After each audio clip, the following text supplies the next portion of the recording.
Welcome to my channel दिलचस्प कहानियां।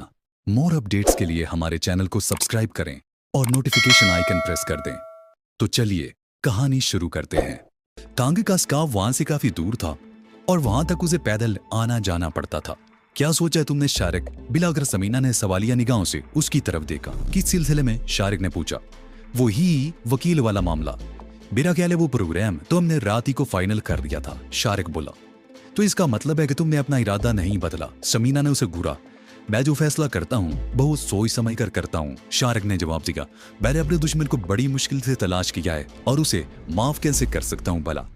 समीना गहरा सांस लेकर रह गई। चंद लम्हों की खामोशी के बाद बोली, अपने दुश्मन को माफ कर देना सबसे बड़ी बहादुरी है, लेकिन मैं माफ नहीं कर सकता। शारिक ने उसके चेहरे पर नजरें जमाते हुए कहा, अगर तुम इस मामले में मेरी मदद नहीं कर सकती तो इनकार कर दो, मैं कोई दूसरा इंतजाम कर लूंगा। मुझे इनकार नहीं, समीना बोली। तुम्हारे लिए मैंने इतनी जिल्लत उठाई है, थाने तक हो आई हूं, अब क्या रह गया है? ठीक है, हम 8 बजे से यहाँ निकलेंगे, मैं तुम्हें अच्छी तरह समझा दूंगा कि तुम्हें करना क्या है, शारिक ने कहा। और फिर ठीक 8 बजे वो घर से निकलकर धोबी गार्ड की तरफ जा रहे थे। शारिक रास्ते में उसे समझा रहा था, सलमान को पहचानने में तुम्हें ज्यादा दुश्वारी पेश नहीं आएगी। उसके दोस्त का नाम तो मुझे मालूम नहीं, लेकिन सलमान उसे मलिक साहब कहकर मुखातिब कर रहा था।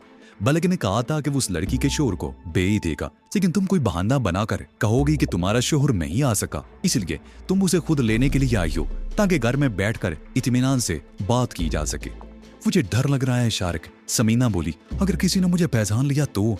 तुम चादर इस तरह उड़े रहना कि कोई दूसरा तुम्हारा चेहरा ना देख सके, शारिक बोला। धोबी गार्ड के दूसरी तरफ सड़क पर उन्हें रिक्शा मिल गया था। रिक्शा कोई नूर मिल के गेट के सामने पिपल कॉलोनी की सड़क पर मुड़ गया। डी ग्राउंड शुरू होते ही शारिक ने रिक्शा रुकवा लिया और ड्राइवर को पैसे देकर रुखसत कर दिया। वो दोनों सड़क से हटकर घास के मैदान में चलने लगे। सामने शॉपिंग एरिया बरकी रोशनियों से जगमगा रहा था।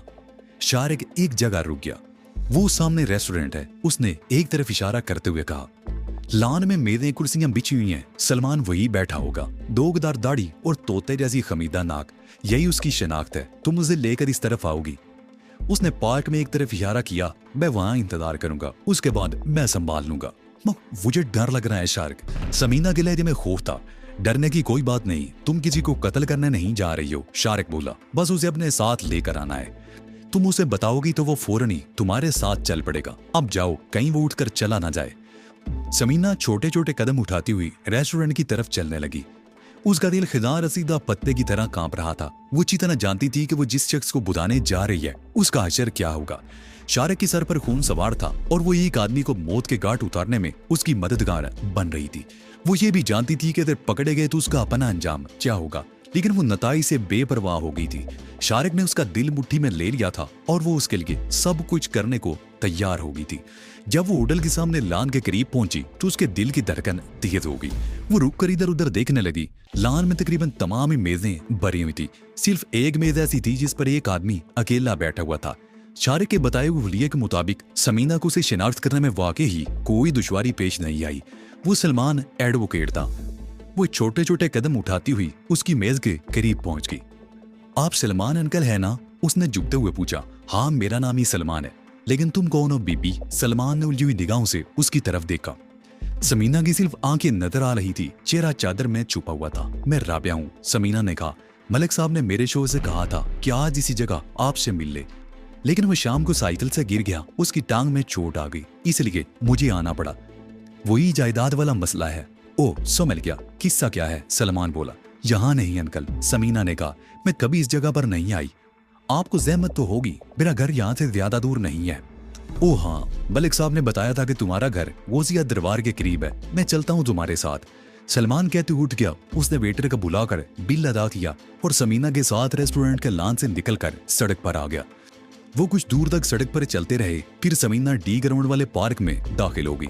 पार्क में कई कई लोग बैठे हुए थे, बच्चे भी खेल रहे थे। वो दोनों पार्क से निकलकर दूसरी सड़क पर पहुंच गए। सड़क की दूसरी तरफ झाड़ियां थी। समीना चलते हुए इधर उधर देख रही थी। इस वक्त उसके दिल की धड़कन कुछ और ही तेज हो गई थी। वो सड़क पर तकरीबन 50 कदम चले थे कि अचानक की झाड़ियों से एक साया निकलकर उनके सामने आ गया। वो शारिक था। उसके हाथ में पिस्तौल था।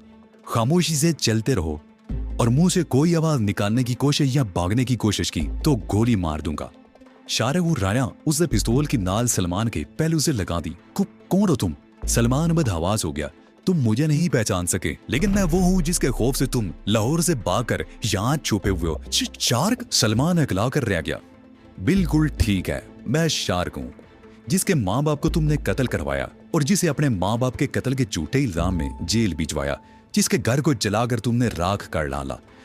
उस रोज तो तुमने मुझे पहचान लिया था जब लुहारी गेट पर हमारा आमना सामना हुआ था। तुम जान के खौफ से लाहौर छोड़कर भाग गए, लेकिन मैं अपने दुश्मनों को नहीं भूला।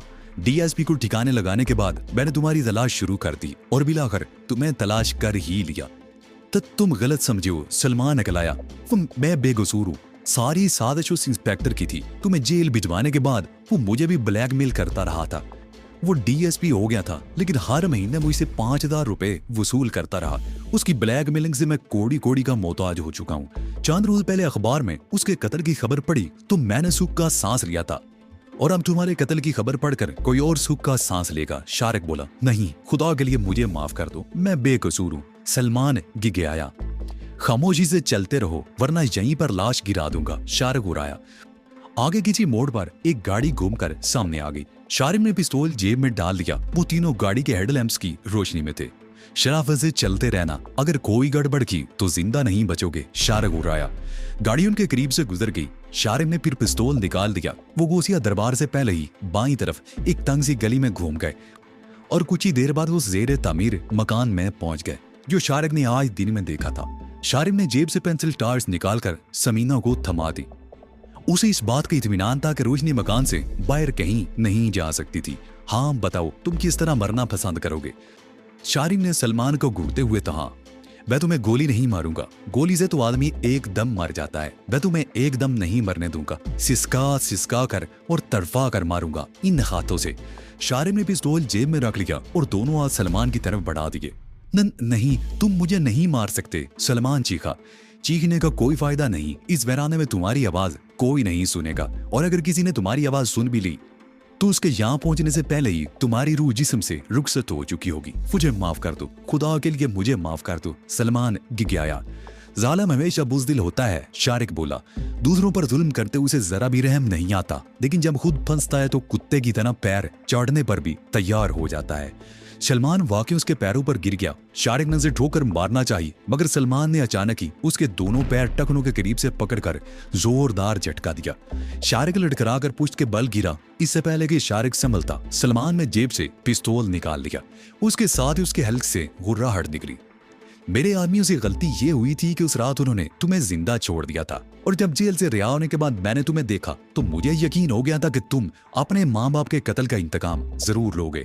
अगरचे मैं वो शहर भी छोड़कर यहाँ आ गया था, लेकिन मुझे यकीन था कि तुम एक न एक दिन मुझे ढूंढ निकालोगे। मैं कभी एक लम्हे को भी लापरवाह नहीं रहा। ये पिस्तौल 24 घंटे मेरी जेब में रहता है। आज इसके इस्तेमाल का वक्त आ गया है। ये सूरत देखकर सबीना के मुंह से हल्की सी चीख निकल गई। उसके हाथ से टार्च छूटकर नीचे गिर गई। उसने चीख रोकने के लिए अपना हाथ मुंह पर रख लिया। शारिक पुश्त के बल जमीन पर पड़ा था। उसने दोनों कोनियों पर जोर देकर उठने की कोशिश की, मगर उसी लम्हे सलमान के हल्क से फुनकार सी निकली, ना, उठने की कोशिश मत करना, अब मैं तुम्हें उठने का मौका नहीं दूंगा। यह मकान ही अब तुम दोनों का मकबरा बनेगा।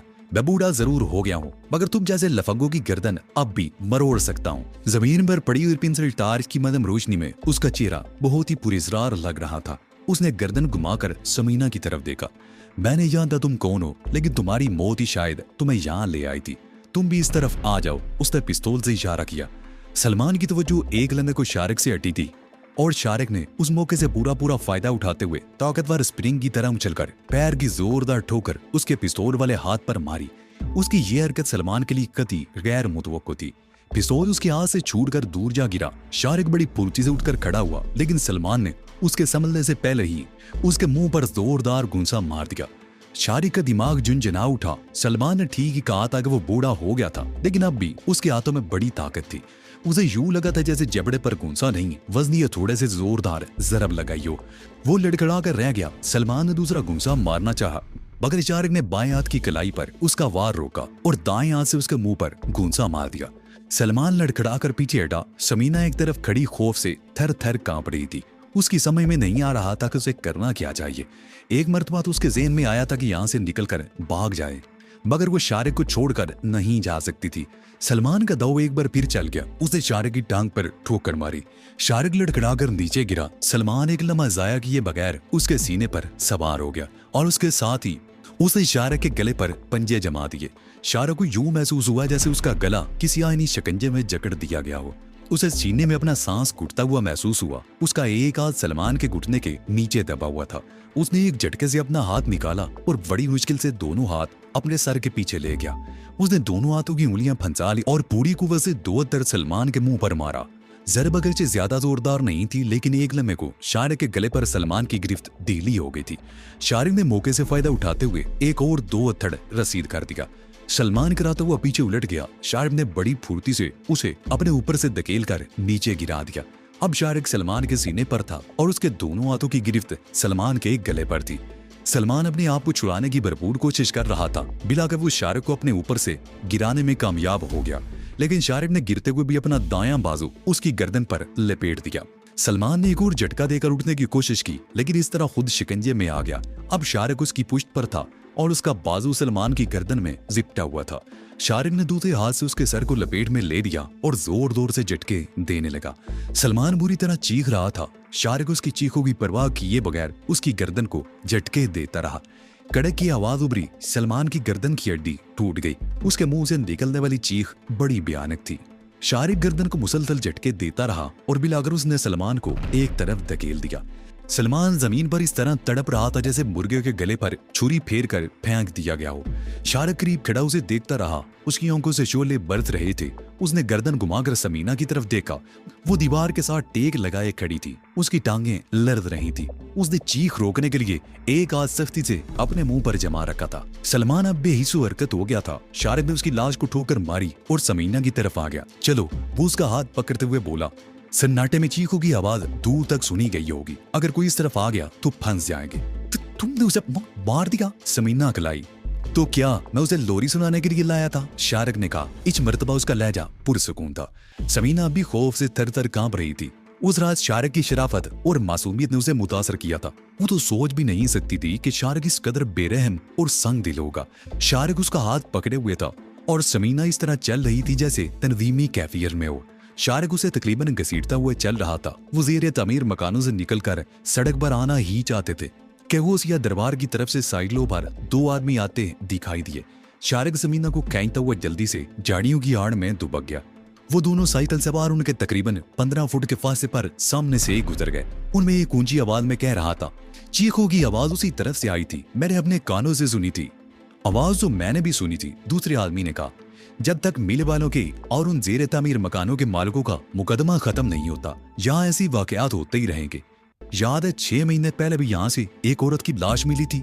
चोर डाकुओं ने नदूरा मकानों को अपना अड्डा बना लिया है। आगे बाईं तरफ मुड़ जाओ। चीखने की आवाज उसी तरफ से आई थी। पहले आदमी ने कहा। शारिक झाड़ियों की आड़ की तरफ देख रहा था। वो दोनों साइकिल सवार जैसे ही कच्चे रास्ते पर मुड़कर एक मकान की आड़ में हुए, शारिक समीना का हाथ पकड़कर उठ गया और तेज तेज कदम उठाता हुआ एक तरफ चलने लगा। वो जल्दी डी रोड के पहले मोड़ पर पहुंच गए। उस तरफ भी एक रेस्टोरेंट और चंद दुकानें थी। रेस्टोरेंट के साथ चिकन टिक्का और सीख कबाबों की दुकान भी थी। कबाबों की खुशबू फिजा में रची हुई थी। वो रेस्टोरेंट के करीब से गुजर गए। उससे अगले मोड़ पर उन्हें एक रिक्शा मिल गया। कचहरी बाजार के मोड़ पर उन्होंने रिक्शा छोड़ दिया और जैसे ही रिक्शा वहां से रुखसत हुआ, वो दोनों निडवाला अड्डे की तरफ जाने वाले तांगे पर सवार हो गए। निडवाला अड्डे पर तांगे से उतरकर धोबी घाट से होते हुए जना कॉलोनी में दाखिल हो गए और जब वो घर में दाखिल हुए तो 11 बज रहे थे। समीना अपने कमरे में आते ही बिस्तर पर गिर गई। उसकी आंखों से बेइख्तियार आंसू बह निकले थे। शारिक की हमदर्दी में वो इस हद तक आगे निकल गई थी कि अब खुद भी उसी जमरे में आ गई थी। शारिक ने उसकी आंखों के सामने सलमान को मौत के घाट उतारा था। कितनी दरिंदगी थी उस वक्त शारिक के चेहरे पर। क्या हुआ? तुम रो क्यों रही हो? शारिक ने दरवाजे में रुक कर पूछा। कुछ नहीं हुआ, तुम चले जाओ यहाँ से। समीना एक झटके से उठकर बैठ गई। तुम कातिल हो। तुमने मेरी आंखों के सामने एक आदमी को मौत के घाट उतारा है। तुम कातिल हो। मुझे तुमसे कोई हमदर्दी नहीं। चले जाओ यहाँ से। आहिस्ता बोलो। शारिक की अलग से गुर्राहट निकली। यही वो आदमी था जिसने मेरे माँ बाप को कत्ल करवाया था। उन्हें मेरी आंखों के सामने ज़िबा किया गया था और उनकी चीखों की आवाज तो किसी ने नहीं सुनी थी। मेरी फरियाद किसी ने भी नहीं सुनी थी। और आज वो मेरे हाथों अपने अंजाम को पहुंच गया तो तुम्हें उससे हमदर्दी हो गई है। मुझे किसी से हमदर्दी नहीं है, सब कातिल हो, चले जाओ यहाँ से। तुम मेरी जिंदगी बर्बाद करने के लिए क्यों आ गए हो? समीना ऊंची आवाज में रोने लगी। समीना। शारिक पलंग की पट्टी पर बैठ गया। उसने समीना का हाथ पकड़ना चाहा मगर वो एक झटके से अपना हाथ छुड़ाकर पीछे हट गई। मत हाथ लगाओ मुझे, तुम्हारे ये हाथ खून में रंगे हुए हैं। ये मत भूलो कि ये खून अब तुम्हारे हाथों पर भी लग चुका है, शारिक ने कहा। इस वक्त हम दोनों एक ही किश्ती के सवार हैं। तुम नादिस्ता या नादिस्ता तौर पर इस दलदल में पहला कदम रख चुकी हो जिसमें मैं फंसा हुआ। इस तरह रोने से कुछ नहीं होगा, हिम्मत से काम दो। जब तक मैं हूं तुम पर कोई अर्फ नहीं आने दूंगा। शारिक ने एक बार फिर उसका हाथ पकड़ दिया। इस मर्तबा समीना ने हाथ छुड़ाने की कोशिश नहीं की। शारिक उसका हाथ सहलाता रहा और फिर उसे होले से अपनी तरफ खींचने लगा और समीना उसकी तरफ खींचती चली आई। उसने अपना सर शारिक के सीने से लगा दिया। शारिक एक हाथ से उसके बालों में उंगलियां फेरने लगा। समीना पर अब अजीब सी कैफियत तारी होने लगी थी। वो जिंदगी में पहली बार किसी मर्द के इतना करीब आई थी।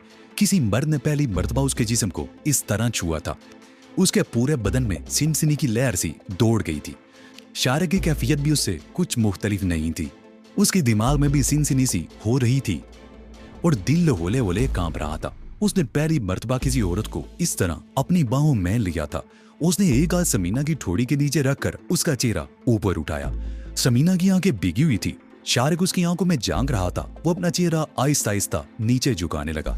ठीक उसी लम्हे काल बैल बज उठी और वो दोनों उछल पड़े। ये कौन है? पुलिस? समीना अगलाई। खौफ से उसका चेहरा जर्द हो गया था। उसके हाथ पैर कांपने लगे। पुलिस नहीं हो सकती, शारिक उठते हुए बोला। तुम अपना हुलिया दुरुस्त कर लो, मैं देखता हूँ। नहीं, तुम रुक जाओ, मैं देखती हूँ। समीना भी पलंग से उतर आई। उसने अपनी आंखें पूंछी और दुपट्टा सर पर ओढ़ते हुए कमरे से निकल आई। उसने बड़ी मुश्किल से अपनी कैफियत पर काबू पाया था। उसने ये कहकर अपने दिल को तसल्ली दी थी कि तेरे सलमान के कत्ल का पता चल भी गया होगा तो किसी को ये पता तो नहीं चलेगा कि उसका कातिल कौन है। पुलिस इतनी जल्दी इनका सुराग नहीं लगा सकती थी। शारिक भी कमरे से निकलकर लाउंज में एक कुर्सी पर बैठ गया था। उसने मेज पर पड़ा हुआ वो नावल उठा लिया जिसने उसे जिंदगी के एक नए रुख से रोशनास कराया था। नावल उसके हाथ में था और वो समीना की तरफ देख रहा था जो बाहर का दरवाजा खोल रही थी। कौन है? उसने दरवाजा ही से पूछा। उसके लहजे में हल्की सी कपकपाहट थी। मैं हूं समीना बीबी, गुराया, जरा दरवाजा खोलिए, बाहर से आवाज आई। समीना ने बाहर का गेट खोला। उसका पड़ोसी गुराया हाथ में एक थैला लिए खड़ा था। जी खैरियत है? समीना ने सवालिया निगाहों से उसकी तरफ देखा। तकरीबन 9 बजे के करीब एक साहब आए थे। वो ये थैला दे गए हैं, इसमें एक खत भी है। गुराया ने कहते हुए थैला उसकी तरफ बढ़ा दिया। कौन था वो? नाम नहीं बताया? समीना ने थैला लेते हुए पूछा। नाम तो मेरे ज़हन में नहीं रहा, अलबत्ता ये बताया था कि वो आज दोपहर लाहौर से आया था। डगलसपुरा में कहीं ठहरा हुआ है और कल सुबह वापस चला जाएगा। उसके आज ये थैला आपके घर वालों ने भेजा था। शुक्रिया, आपको ज़हमत हुई, समीना बोली। इसमें शुक्रिया की क्या बात है? गुराया ने कहा। शारिक साहब लाहौर वापस चले गए हैं? जी नहीं, यही है, अभी शायद 1-2 दिन रहेंगे, समीना ने जवाब दिया। गुराया वापस चला गया। समीना गेट बंद करके अंदर आ गई। उसने गुराया की आंखों में इश्तबा की झलक देख ली थी। शारिक ने अपने आप को उसका कजन जाहिर किया था और वो कल ही लाहौर से आया था और आज उसके घर वालों ने उसके लिए कुछ चीजें भेजी थी। अगर शारिक उसका कजन था और उसके घर वालों से मिलकर आया था तो आज किसी और के हाथ चीजें भेजने की क्या जरूरत थी? ये चीजें कल शारिक के हाथ भी भेजी जा सकती थी। यह बात गुराया के दिल में शुबा पैदा कर सकती थी कि क्या शारिक वाकई उसका कजन था और लाहौर ही से आया था या कोई और था। उसकी तरह अकेली रहने वाली औरतों पर महल्ले के लोग बड़ी कड़ी निगाह रखते थे। कौन लोग मिलते आते हैं और उनमें क्या रिश्ता या ताल्लुक है? समीना अंदर आते हुए सोच रही थी कि लाहौर से कौन आया था। उनका कोई अजीज था या महल्ले का कोई आदमी जिसके हाथ ये चीजें भेज दी गई थी। गुराया ने बताया था कि वो डगलसपुरा में ठहरा हुआ है। फैसलाबाद में उसके रिश्तेदार के एक मामू रहते थे। उनकी रिहायश तारकाबाद में थी। डगलसपुरा में उनका कोई जानने वाला नहीं था। वो यही सब कुछ सोचते हुए अंदर आ गई। कौन था? शारिक ने सवाल के निगाहों से उसकी तरफ देखा। लाहौर से कोई आया था, मेरे घर वालों ने कुछ चीजें भेजी हैं। घर पर ताला देखकर वो शख्स ये थैला गुराया साहब के घर दे गया था। समीना ने कहते हुए थैला मेज पर रख दिया था। तुम्हारा कोई रिश्तेदार? शारिक ने पूछा। पता नहीं कौन था, समीना ने कंधे उचका दिए। तुम्हें भूख नहीं लग रही? शारिक ने उसकी तरफ देखते हुए कहा। तुम शायद भूल गई हो कि शाम की चाय के बाद हमने कुछ भी नहीं खाया पिया। भूख? समीना ने अजीब सी निगाहों से उसकी तरफ देखा। उसे याद आ गया कि शाम की चाय के बाद वाकई कुछ भी नहीं खाया पिया था। उसे भूख नहीं लग रही थी। उसके दिल में तो होल से उठ रहे थे। इज्जत, मैं रोटी नहीं पका सकती, चाय बना देती हूँ, बिस्किट वगैरह खा लेना, समीना कहती हुई किचन में चली गई। तकरीबन आधे घंटे बाद वो चाय बनाकर ले आई। चाय के साथ उसने बिस्किट का डिब्बा भी मेज पर रख दिया था। वो खुद तो सिर्फ चाय की चुस्कियां लेती रही और इशारे के डिब्बे में से बिस्किट भी निकाल कर खाता रहा। वो रात 1 बजे तक बैठे बातें करते रहे। समीना के ज़हन पर खौफ मुसल्लत था